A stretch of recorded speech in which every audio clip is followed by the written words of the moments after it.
Mister Irham Chowdhury, আমি এখন বুঝেছি আপনি আমায় জ্বালানোর জন্যই নিহানের সাথে চিপকে আছেন। তো থাকুন, আমার কিচ্ছু না তাতে। খেয়ে দিয়ে সবাই দুপুরের দিকে সৈকতে নামে গোসল করার জন্য। পানিতে ভেজার ফলে জামা অর্ষার শরীরের সাথে লেপ্টে আছে। একটা ছেলে এসে বলে, hi miss, you looking so hot. এই একটা কথা ইরহামের মাথায় আগুন ধরানোর জন্য যথেষ্ট ছিল। ছেলেটা যখন কথাটা বলেছে তখন ইরহাম পাশে ছিল। বিচের একটা ছেলে। অর্ষা হতভম্ব হয়ে তাকিয়ে আছে। চেনে না জানে না এসে বাজে কথা বলছে। ইরহাম সোজা এসে ছেলেটাকে মারতে লাগলো। রাগে থরথর করে কাঁপছে। রুশান হাঁ করে তাকিয়ে আছে। ও এখনো কিচ্ছু বুঝতে পারেনি। এই সাইডে স্টুডেন্ট বেশি নেই। How dare you!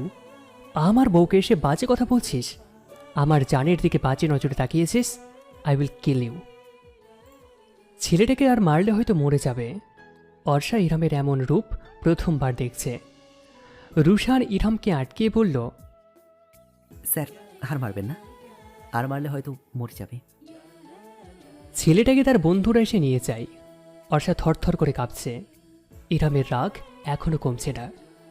ইরহাম অর্ষার কাছে এসে ওর বাহু চেপে ধরে বলল, ছেলেদেরকে শরীর দেখাতে খুব ভালো লাগে তাই না তোর? তুই কেন পানিতে নেমেছিস? আর নামবি যখন, তখন মোটা জামা পরে কেন আসতে পারিসনি? অর্ষা অতিরিক্ত ভয় পাওয়াতে ইরহামের বুকের মধ্যে ঢলে পড়ে। ইরহাম চমকে ওঠে। দুই হাতে আগলে নেয় তার প্রেয়সীকে। ইরহামে নিমেষে রাগটা পড়ে যায়। রুশানের রাগ উঠলেও কিচ্ছু বলে না। স্যারকে এইসব কথা বলা ঠিক না। আরও দুজন স্বামী স্ত্রী, এর ভিতরে রুশানের কথা বলার কোনো অধিকার নেই। এটা ভেবেই দীর্ঘশ্বাস ফেলে রুশান। ইরহাম নিজের প্রেয়সীর এমন অবস্থা দেখে অস্থির হয়ে পড়ে। ইরহাম অর্ষাকে কোলের মধ্যে তুলে নেয়। অর্ষাকে নিয়ে রিসোর্টে চলে যায়। রুশান সহ বাকি তিনজনও হতভম্ব। অর্ষার জন্য চিন্তা হচ্ছে। উষা তো কেঁদে দিয়েছে। তার ছোট ছোট দুইটা ভাই আছে, বোন নেই। অর্ষাকে নিজের বোন বানিয়েছে। তার এই অবস্থা। নাইম উষাকে সামলাচ্ছে। মুহিব রুশান বসে পড়ে বালুর উপরে। সবার মুড নষ্ট হয়ে গিয়েছে। সবাই ভেবেছিল কত মজা করবে, কিন্তু এই ছেলেটার জন্য কিচ্ছু হলো না। নাইম, উষা, মুহিব এবং রুশান ফিরে আসলো। ইরহাম অর্ষাকে তার রুমের মধ্যে দিয়ে এসেছে। নিজের রাগ কন্ট্রোল করার চেষ্টা করছে। বাইরে এসে দাঁড়াতেই নিহানা ইরহামের কাছে আসলো। নিহানা দূর থেকে খুব ভালো করে সব কিছু লক্ষ্য করেছে। ইরহামকে সে পছন্দ করলেও প্রথমে বিয়ে হওয়ার পর এখন সে নিজেকে স্বাভাবিক করে নিয়েছে। ইরহাম স্যার, আপনাকে কিছু কথা বলি, মন দিয়ে শুনুন। ইরহাম নিহানার দিকে তাকালো। এক পলক তাকিয়ে চোখ সরিয়ে সমুদ্রের দিকে তাকালো। রাশি রাশি ঢেউ আছড়ে পড়ছে পারে। ইরহাম ধীর কণ্ঠে বলল, বলুন মিস নিহানা। জানেন তো ইরহাম স্যার, মেয়েরা সব সময় ভালোবাসার মানুষের কাছ থেকে নিজের প্রতি কেয়ার যত্ন একটু সময় পেতে পছন্দ করে। আপনি অর্ষাকে ভালোবাসেন, কিন্তু বলছেন না কেন? অর্ষা আপনার ভালোবাসে কি না জানেন না, তার জন্য। আমি অর্ষা কয়েকদিন ফলো করেছি। আপনার আশেপাশে কাউকে দেখলে সে জেলাস হয়। তার ব্যবহারে তা খুব ভালো করেই বোঝা যায়। এবং আপনি নিজেও বর্তমানে জানেন অর্ষা আপনায় ভালোবাসে। মেয়েরা কখনোই নিজের মনের কথা আগে বলতে চায় না। সে চায় ভালোবাসার মানুষটা তাকে আগে বলুক। আপনার এখন উচিত অর্ষাকে নিজের মনের কথা জানানো। ইরহাম খুব মনোযোগ দিয়ে কথাগুলো শুনল। এরপর আপন মনে হেসে উঠল। সে তার প্রেয়সীকে নিজের মনের কথা জানানোর সিদ্ধান্ত নিয়ে ফেলেছে। ধন্যবাদ আপনাকে মিস নিহানা। নিহানা হাসে। ইরহাম চলে যায়। ইরহামের যাওয়ার পানে চেয়ে থাকে নিহানা। হয়তো তার ভাগ্যে নেই, তাই ইরহাম তার না। ভালোবাসার আগেই সে ইরহামের কাছ থেকে সরে এসেছে, এটাই ভালো। অবশ্য আমরা সবসময় নিষিদ্ধ জিনিসের প্রতি দুর্বল হই, তবে নিহানা দুর্বল হওয়ার আগেই নিজেকে সামলাতে পেরেছে। সন্ধ্যায় সবাই বসেছে আড্ডা দিতে। অর্ষাও আছে। বেশ হাসি খুশিভাবে কথা বলছে সে সবার সাথে। তাদের ডিপার্টমেন্টের একটা ছেলে গিটার বাজাচ্ছে আর একজন মেয়ে গান গাইছে। অর্ষারও গান গাইতে ইচ্ছা করছে, কিন্তু এই সবার কাছে বলতেও কেমন লাগছে। টিচাররাও সবার সাথে বসেছে। রুশান অর্ষার চেহারা দেখে বুঝতে পারে। সে সবাইকে উদ্দেশ্য করে বলে, আমাদের অর্ষাও খুব ভালো গান করে। সবাই অর্ষাকে গান গাইতে বলল। অর্ষা সেই ছেলেটার দিকে তাকিয়ে বলল, তোমার গিটারটা দাও। আসলে রুশান গিটার না বাজালে গান গাইতে একটু অসুবিধা হয়। ছেলেটাও হাসিমুখে গিটারটা দিয়ে দেয়। রুশান গিটার বাজাতে শুরু করলো। অর্ষা এক পলক তাকায় ইরহামের দিকে। ইরহাম তার দিকেই তাকিয়ে আছে। আজকে অর্ষা চোখ সরায় না। ইরহামের দিকে তাকাতেই গাইতে শুরু করলো। গান শেষে অর্ষা থেমে যায়। সবাই অনেক প্রশংসা করে। সবাই কিছুক্ষণ আড্ডা দেয়। এরপর রাতের খাবার খেতে যায়। সবাই বিভিন্ন ধরনের মাছের আইটেম টেস্ট করে। মাছের আইটেমগুলো অনেক মজার। উষা অর্ষা নিজেদের রুমে আসে। অর্ষা রুমে এসে ধপ করে শুয়ে পড়ল। উষা টেনে অর্ষাকে ওঠায়। অর্ষা বিরক্তি নিয়ে তাকায় উষার দিকে। উষা মুচকি হেসে অর্ষাকে বিরক্ত হতে দেখে। উষা একটা শপিং ব্যাগ অর্ষার হাতে দিয়ে বলল, যা এটা পরে আয় তাড়াতাড়ি। অর্ষার শপিং ব্যাগটা খুলে তো অবাক হয়ে যায়। শপিং ব্যাগে কালো রঙের একটা শাড়ির সাথে ম্যাচিং করা জুয়েলারি, ফুল সব কিছু আছে। অর্ষা বিস্ময়কর কণ্ঠে বলে উঠল, কে দিয়েছে এগুলো তোকে? এত সুন্দর এগুলো আমি পরবো কেন? উষা বিরক্ত হয়ে বলল, পড়তে বলেছি পড়বি, এত কথা কেন বলিস? যা পরে আয়। অর্ষাও জেদ দেখিয়ে বলল, তুই যদি না বলিস তবে আমিও পরবো না।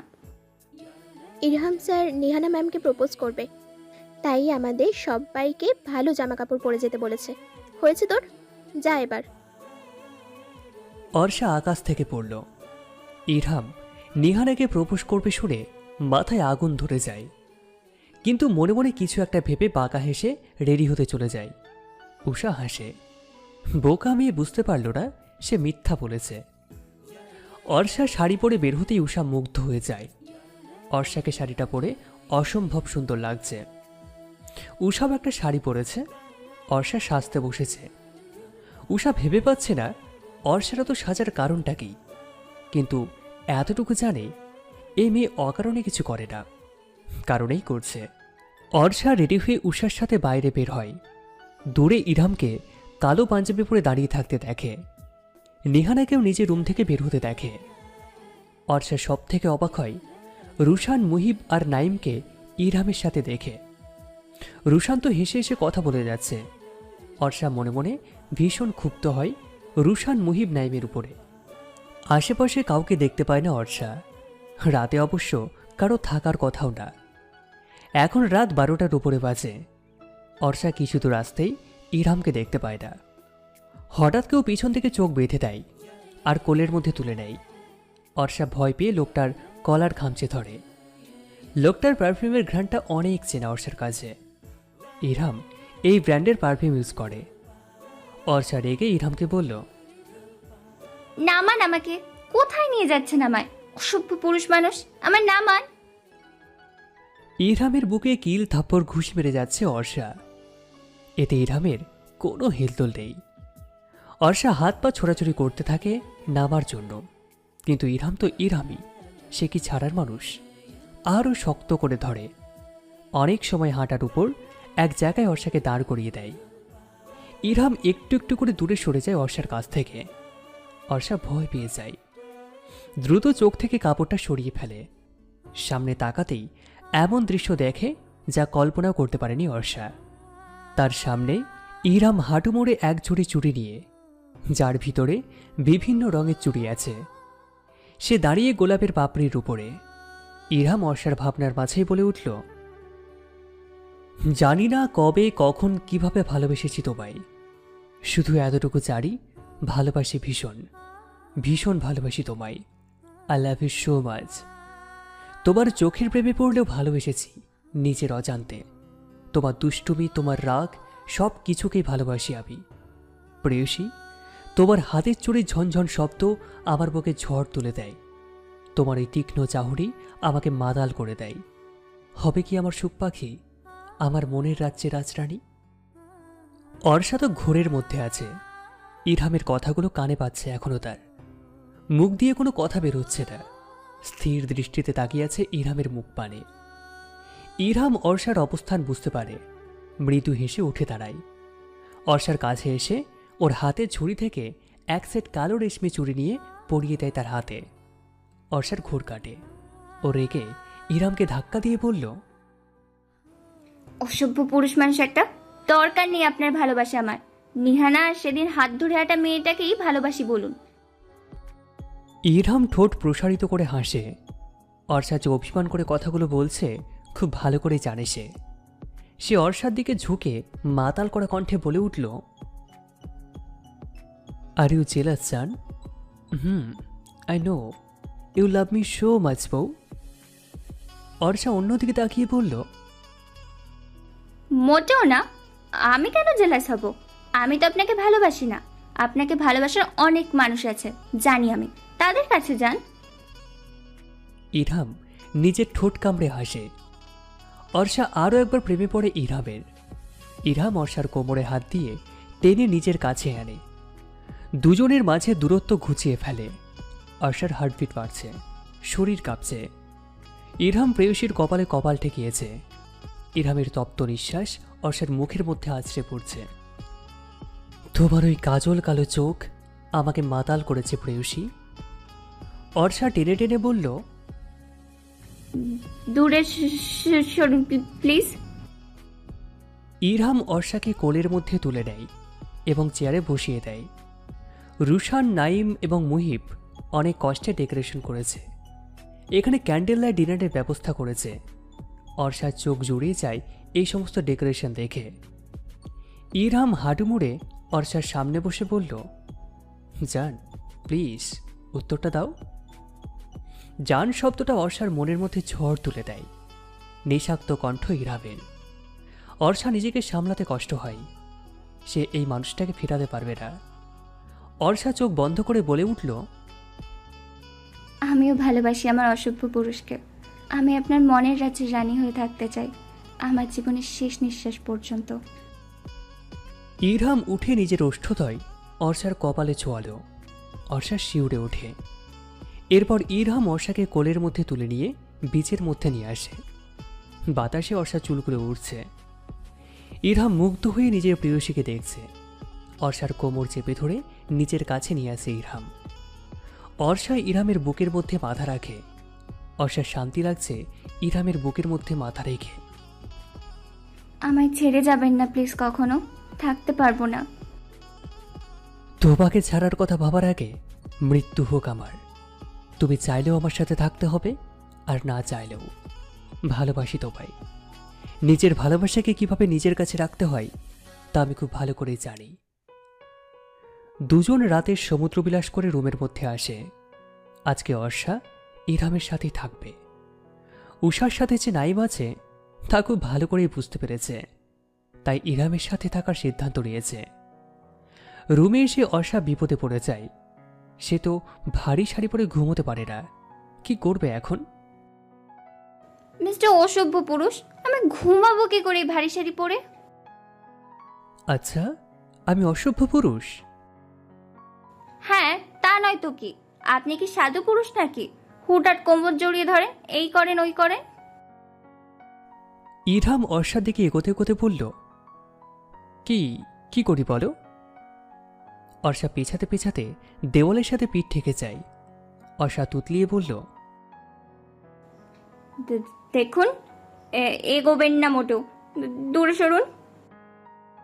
ইরহাম দেওয়ালের দুই পাশে হাত রেখে অর্ষার দিকে চোখে বাঁকা হেসে বলল, আমি যখন অসভ্য পুরুষ তখন একটু অসভ্যতামি করেই দেখাতে হয়, তাই না? অর্ষাকে কিছু বলার সুযোগ না দিয়েই ইরহাম কোমর জড়িয়ে নিজের কাছে এনে অর্ষার ওষ্ঠদয়ের সাথে নিজের ওষ্ঠদয় মিলিয়ে দেয়। দ্বিতীয় কিস অর্ষার। ইরহাম পাগলের মতো চুমু খেয়ে যাচ্ছে। অর্ষা ছাড়তে চাইলেও পারে না। অর্ষা ইরহামের গলা জড়িয়ে ধরে। বেশ কিছুক্ষণ পর ইরহাম অর্ষার ঠোঁট ছেড়ে দিয়ে অর্ষার নাকের মধ্যে নাক ঘষিয়ে বলল, এখন থেকে তোমার এই টক ঝাল মিষ্টি টর্চারগুলোকে সহ্য করতে হবে জান। অর্ষা লজ্জায় ইরহামের বুকের মধ্যে মুখ লুকিয়ে ফেলে। ইরহাম জড়িয়ে ধরে শক্ত করে অর্ষাকে। অর্ষাও জড়িয়ে ধরে ইরহামকে। ইরহামের বুকের মধ্যে মাথা রেখে অর্ষা মনে মনে বলল, আমি ভালোবাসা বলতে আপনাকেই বুঝি আমার অসভ্য পুরুষ। ইরহাম অর্ষাকে তার একটা টি শার্ট পরতে দেয়। অর্ষা টি শার্ট পরে বের হতেই ইরহাম তাকে দেখে হাসতে শুরু করলো। টি শার্টটা এতটাই ঢোলা হয়েছে অর্ষার যে অর্ষার মতো আরেকজনও ঢুকতে পারবে ভিতরে। ইরহাম তো হু হু করে হাসতে হাসতে বলল, জান, you looking so funny and hot.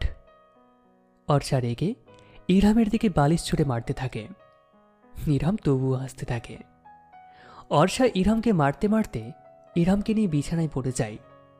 Irham নিচে আর অর্ষা ইরহামের বুকের উপরে। ইরহাম অর্ষার দিকে গভীর দৃষ্টিতে তাকিয়ে আছে। অর্ষা সে নিঃশাক্ত দৃষ্টিতে বেশি সময় তাকিয়ে থাকতে পারে না, চোখ ঘুরিয়ে নেয়। ইরহাম অর্ষার মুখের সামনে পড়ে থাকা চুলগুলো কানের পিছনে গুজে দেয়। অর্ষার হার্টবিট জোরে জোরে যাচ্ছে, নিঃশ্বাস ভারী হয়ে এসেছে। ইরহাম অর্ষাকে নিচে ফেলে নিচে অর্ষার উপরে উঠে যায়। অর্ষা তো চোখ বন্ধ করে আছে। অর্ষার ইরহামের ওই মাতাল করা চোখের দিকে তাকানোর কোনো সাহস নেই। তুমি কাছে থাকলে কেন আমার সবকিছু এলোমেলো হয়ে যায়, মাতাল হয়ে যায় আমি। অর্ষা কাঁপছে ভীষণভাবে। এই লোকটা তার আশপাশে থাকলে তার সবকিছু এলোমেলো হয়ে যায়। ইরহামের নেশাক্ত কণ্ঠ অর্ষার ভিতরে ঝড় তুলে দেয়। ইরহাম অর্ষাকে কোলের মধ্যে তুলে নিয়ে রুমের ব্যালকনিতে যায়। ব্যালকনি থেকে সমুদ্র স্পষ্টভাবে দেখা যাচ্ছে। দুজন ভালোবাসার মানুষের আজ মিলন হয়েছে, তাদের মান অভিমানের পালা শেষ হয়েছে। তবে আদেও কি তাদের টকঝাল মিষ্টি ঝগড়া শেষ হয়েছে? মোটেও না। অর্ষা তার অসভ্য পুরুষের সাথে সারা জীবন ঝগড়া করবে। অর্ষা ইরহামের কাঁধে মাথা রেখে সমুদ্রের পাড়ে তাকিয়ে আছে। ইরহাম তার পাশে বসে থাকা একান্ত ব্যক্তিগত চাঁদকে দেখছে। মেয়েটা তাকে পাগল বানিয়ে ছাড়ল। হর্ষা বকবক করছে। বিভিন্ন বিষয় নিয়ে ইরহাম দেখে চলেছে তার প্রিয়সীকে। অর্ষা কথা বলতে বলতে ইরহামের কাঁধে মাথা রেখে ঘুমিয়ে পড়ল। পাগল বউ আমার, পাগল করে ছাড়লে আমাকে। ইরহাম অর্ষাকে কোলের মধ্যে তুলে বিছানায় শুইয়ে দেয়। অর্ষার ঘুমন্ত মুখের দিকে তাকিয়ে থাকে ইরহাম বেশ কিছুক্ষণ। এরপর অর্ষার কপালে চুমু খেয়ে অর্ষার পাশে শুয়ে শক্ত করে জড়িয়ে ধরে। সকালে অর্ষার ঘুম ভাঙতে নিজের উপর ভারী কিছু অনুভব করে। কেউ তাকে আষ্টে পৃষ্ঠে জড়িয়ে ধরে আছে। চোখ খুলে ইরহামের ঘুমন্ত মুখটাকে দেখে। এক নিমেষেই মন ভালো হয়ে যায় অর্ষার। অর্ষা ইরহামের কপালে টুপ করে একটা চুমু খেয়ে নেয়। বউ আমার, ঘুমের সুযোগ নিচ্ছ কেন? জেগে থাকলেই তো কয়েকটা চুমু দিতে পারো, আমি কিন্তু কিচ্ছু মনে করব না। অর্ষা হক চকিয়ে যায়। ইরহাম তো চোখ বন্ধ করে রেখে কথাগুলো বলল। অর্ষা ভেবেছিল ইরহাম ঘুমিয়ে আছে, কিন্তু তার অসভ্য পুরুষ সে না ঘুমিয়ে তাকে বোকা বানাচ্ছিল। অর্ষা ইরহামের কাছ থেকে উঠে যেতে চায়। ইরহাম অর্ষার কোমর জড়িয়ে ধরে নিজের সাথে মিশিয়ে রাখে। অর্ষা মিথ্যা রাগ দেখিয়ে বলল, আপনি আমাকে ধোকা দিয়েছেন, জেগে থেকেও ঘুমিয়ে থাকার অভিনয় করেছেন, বদলোক। ইরহাম চোখ খুলে তাকায় অর্ষার দিকে। অর্ষার সাথে সাথে চোখটাকে বন্ধ করে নেয়। ইরহাম তা দেখে ঠোঁট কামড়ে হাসে। অর্ষাকে ছেড়ে দেয়। অর্ষা দ্রুত উঠে পড়ে। ইরহামও উঠে দাঁড়ায়। ইরহাম ফ্রেশ হতে ওয়াশরুমে চলে যায়। অর্ষা ফোন বের করে সময় চেক করে দেখে যে 7টা বাজে। এখনও কেউ ওঠেনি। এখনই তার এখান থেকে নিজের রুমে চলে যাওয়া উচিত।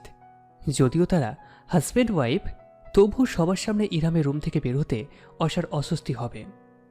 ইরহামকে বলে যাবে বিধায় ইরহামের অপেক্ষা করছে অর্ষা। ইরহাম বের হতেই অর্ষা উঠে দাঁড়ায়।